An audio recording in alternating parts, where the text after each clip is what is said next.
The Accra Psychiatric Hospital will have to operate without more than 50 staff for at least the next 2 weeks as they await results from COVID tests being conducted on them. It follows the confirmation of a positive case at the facility on Wednesday. The female patient who was recently admitted to one of the wards has since been transferred to an isolation and treatment center. Komladom visited the hospital and reports no mask, no entry and hygiene measures are being enforced. About 110 individuals here at the Accra Psychiatric Hospital, we are told, have been asked to quarantine after one case of COVID-19 was recorded in this facility. Now, we are told that this individual was a patient who was brought here a few days, showed symptoms and was tested positive. 11 individuals of the ward in which this particular patient was have been quarantined, while the individual in question, who is a female, we understand, has been taken to an isolation center for treatment. We understand also that a larger chunk of the 110 individuals that have been on quarantine are health workers at the Accra Psychiatric Hospital. Now, they are going to be self-isolating in some instances up until the test results from the samples that were taken from them are released. This brings to question how treatment and care will be administered in this facility, which holds dozens of individuals who are suffering some mental illness.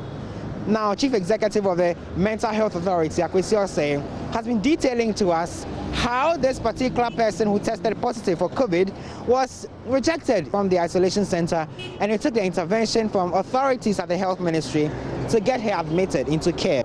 You know, before you transfer a patient from your facility to the treatment center, you need to go through your district or municipal directorate, health directorate. So they need to come and look at that and approve that yes, this is a patient who needs to be referred to the treatment center.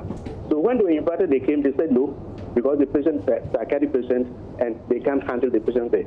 Meanwhile, every health worker has been given at least some basic knowledge in mental health care. But this is purely out of discrimination. They didn't want to.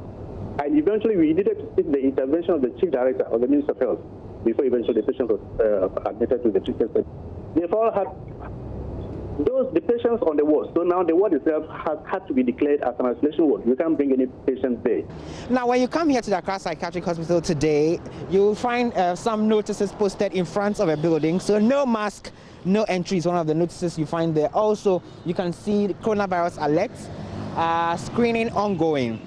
We got in there a short time ago, and the few health officials we met there were in their masks. There are temperature guns or thermometer guns, I have to say, stationed at the entrance, you know, checking and screening for people who come in. There are also Veronica buckets, hand sanitizers, buckets, washing soap, stationed at vantage points in there for people to be able to administer personal hygiene.